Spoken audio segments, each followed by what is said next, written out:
Olá, segundo ano, tudo bem com vocês? Bom, eu venho trazer para vocês hoje uma explicação sobre preposição, conjunção e interjeição, tá bom? Então fiquem ligadinhos aí aos próximos slides que a gente vai ver como acontece com essas três classes de palavras, tá bom? São três classes de palavras que estão dentro daquelas 10 classes dentro da morfologia. Então a gente vai estudar um pouquinho sobre cada uma delas e ver como cada uma é aplicada dentro das orações, dentro do contexto, de modo geral, no estudo da gramática, tá bom? Fiquem ligadinhos aí para os nossos próximos slides. Vamos lá. Bom, vamos começar aqui com a preposição. Então, lá no início do ano, nós já havíamos conversado, havíamos feito uma revisão sobre morfologia, Nós vimos que nós temos 10 classes gramaticais e vimos um pouco sobre a preposição, A gente conversou um pouco sobre a preposição, que a gente viu que a preposição é uma palavra invariável, como está aqui no nosso conceito, e ela liga dois termos de uma frase. E ela vai estabelecer essa relação de sentido no qual o termo é introduzido por ela, tá? E esse termo vai completar, vai explicar ou vai qualificar o termo anterior. Então, por isso que as preposições são tão importantes, que elas unem as orações justamente para estabelecer essa relação de sentido entre as palavras. Porque sem a preposição ficam palavras soltas, fica um enunciado sem sentido e a gente precisa unir tudo isso, amarrar essas ideias para que a gente possa ter um sentido completo desses enunciados. E dentro dessas preposições, a gente tem as preposições essenciais e as preposições acidentais. E a gente vai ver como funciona cada uma delas. Dentro das essenciais, sempre ou quase sempre empregadas como preposição.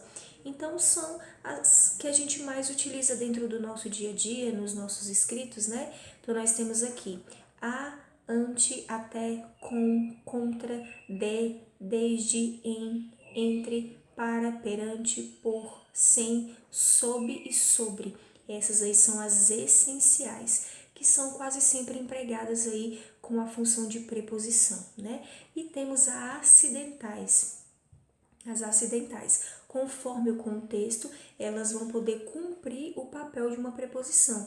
Em algumas situações elas não serão preposições, mas em outras, dependendo do contexto, elas vão servir para poder ligar as palavras e amarrar as ideias aí dentro de um contexto, tá bom? Que são afora, como, conforme, durante, exceto, mediante, salvo e senão. Temos também as locuções prepositivas, assim como a gente tem locução adjetiva, locução adverbial, locução verbal, a gente também tem as locuções prepositivas. E qual que é a função dessas locuções? É uma expressão formada por duas ou mais palavras que atuam como preposição, ou seja, ela vai ter o mesmo valor de preposição, tá?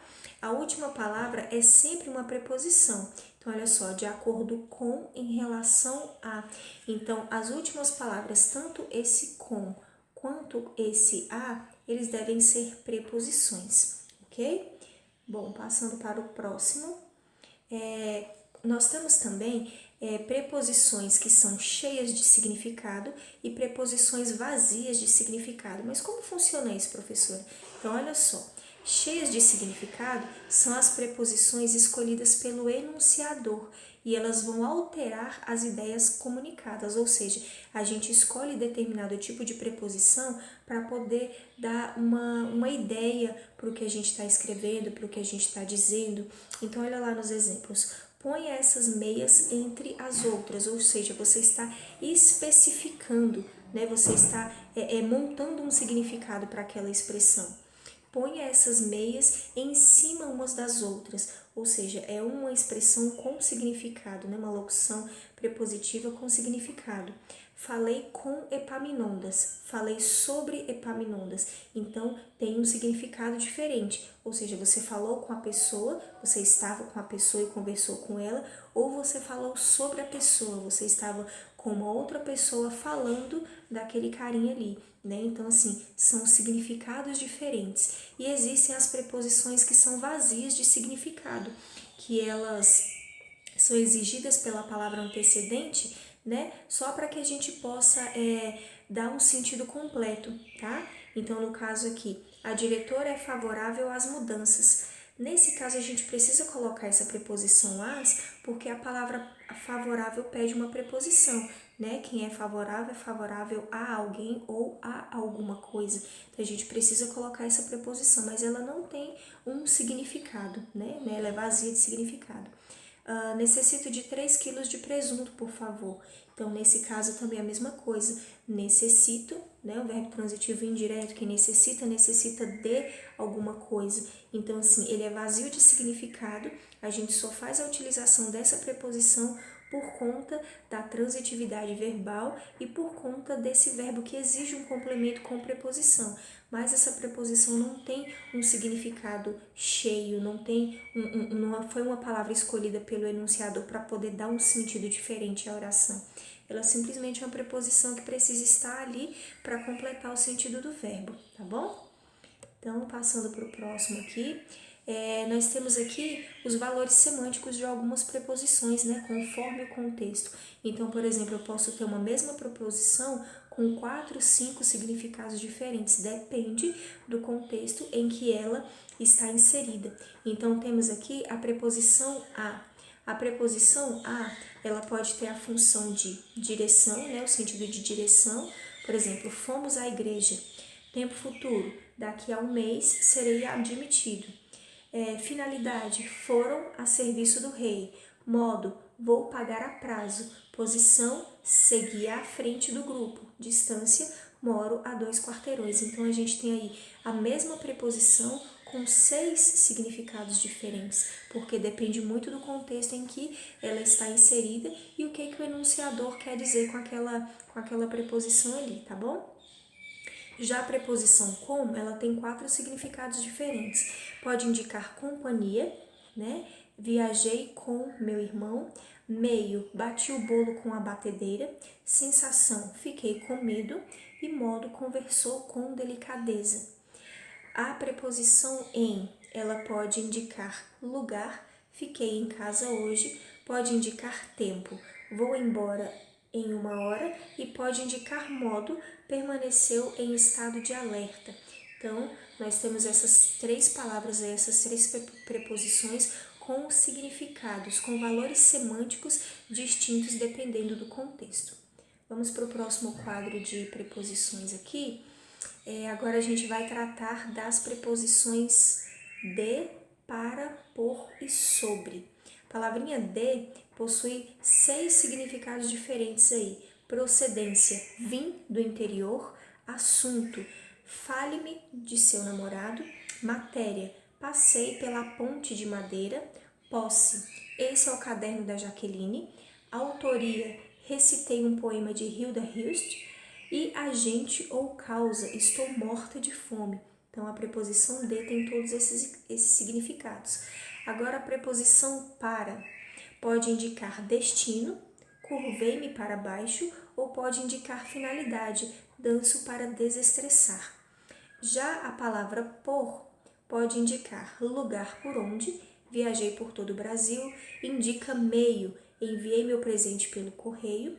Causa, não discutir por preguiça. Tempo, duração, estudei por 2 horas. E agente, o cão foi treinado pela polícia.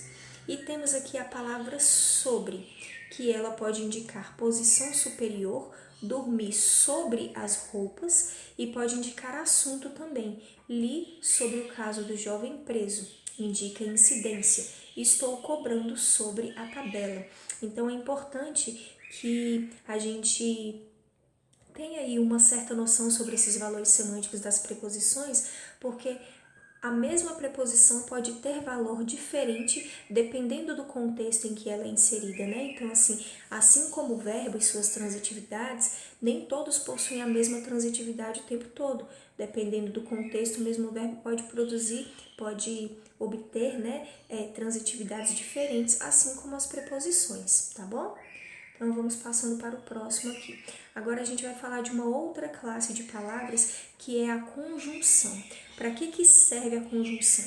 A conjunção, ela é uma palavra invariável também e ela vai unir termos ou orações. Então, enquanto a preposição une palavras, né, para poder ter um sentido completo entre elas, a conjunção já vai unir orações e ela vai estabelecer uma relação de sentido entre eles, ok? Então, assim, dentro dessa conjunção, como nós já estudamos lá no 9º ano, a gente tem a conjunção coordenativa e temos a conjunção subordinativa. Uma conjunção coordenativa, ela relaciona termos equivalentes ou orações sintaticamente independentes. Então, lembrando aí dos nossos exemplos lá no 9º ano, uma conjunção coordenativa é aquela conjunção de uma oração que manda, né? Então, assim, são termos equivalentes, são termos que são independentes entre si, né? Eles não estabelecem uma relação de dependência de oração principal e tal, não. São termos independentes, que já são diferentes das orações subordinadas, né?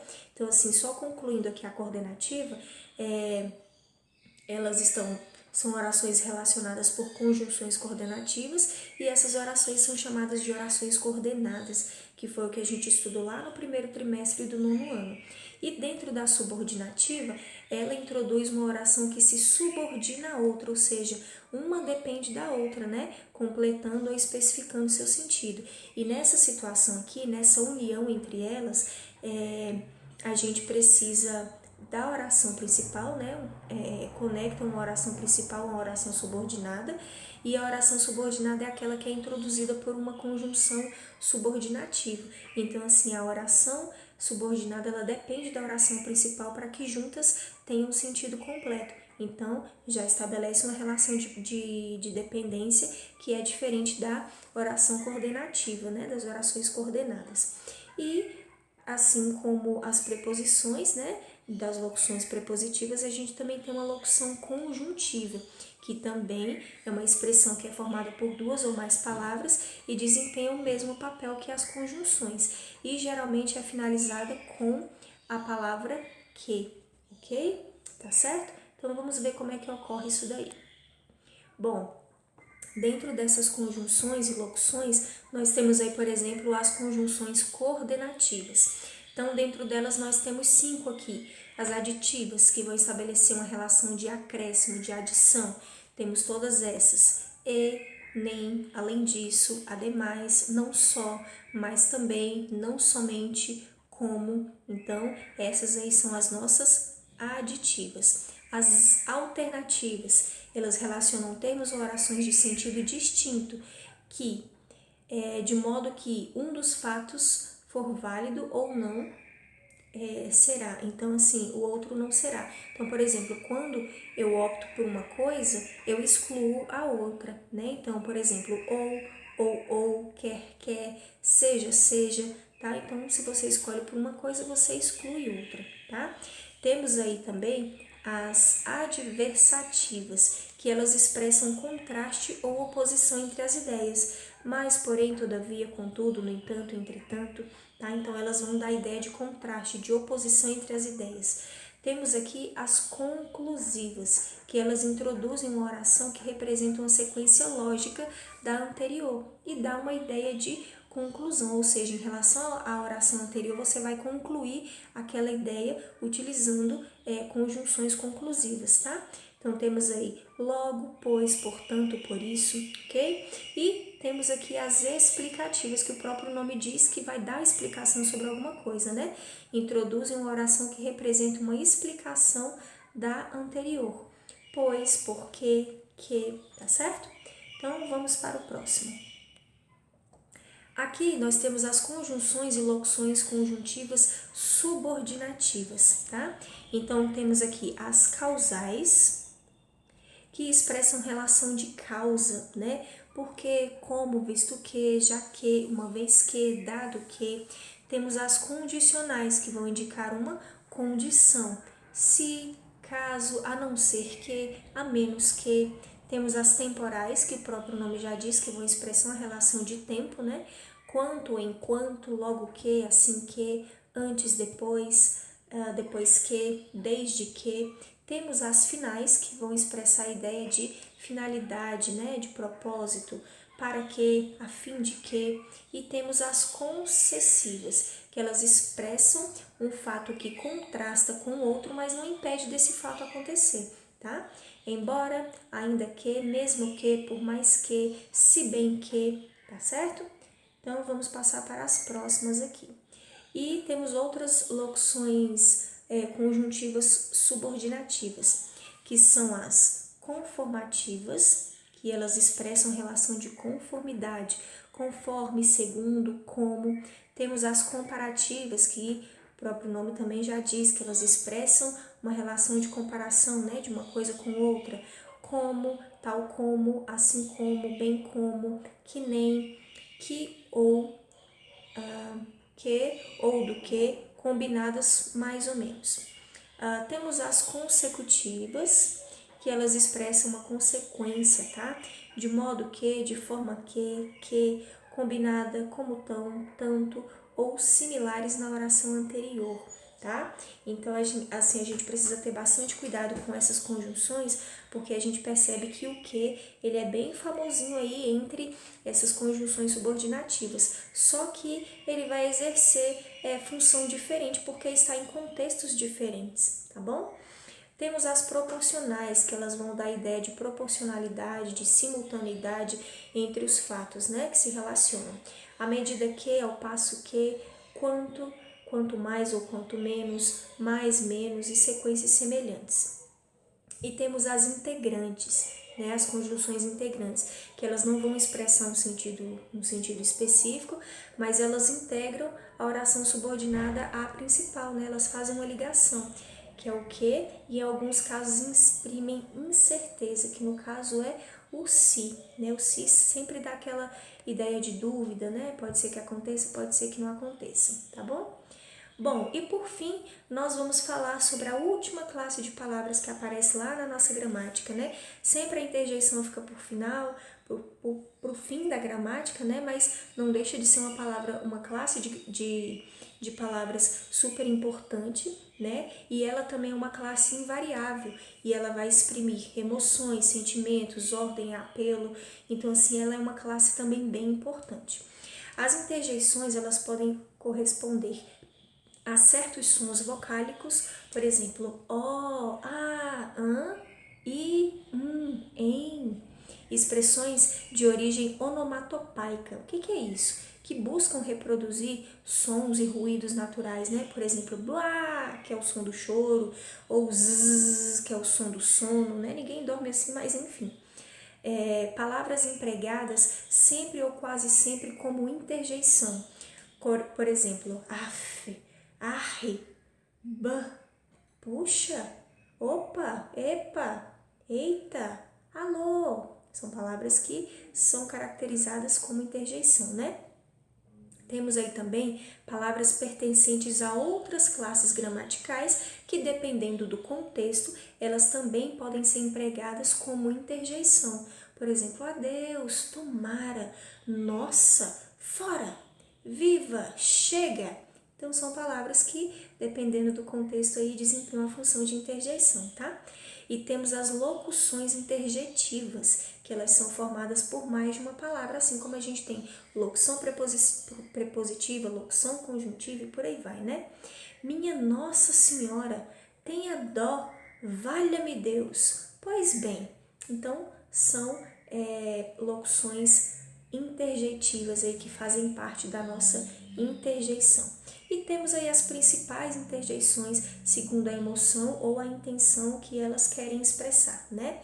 Por exemplo, se querem expressar alegria, satisfação, a gente coloca yupi, oba, eba, aê, né? Estão desempenhando alegria e satisfação. Por exemplo, alívio, ufa, ó, animação, aplauso, bravo, viva, avante, chamamento, psiu, psite, ei, oi, ó, ô, são chamamentos que indicam desejo, oxalá, tomara, que indicam dor, ai, ui, espanto, surpresa, ó, puxa, vixe, cruz credo, que indicam interrupção, suspensão, basta, chega, alto lá, que indicam irritação, reprovação, ira,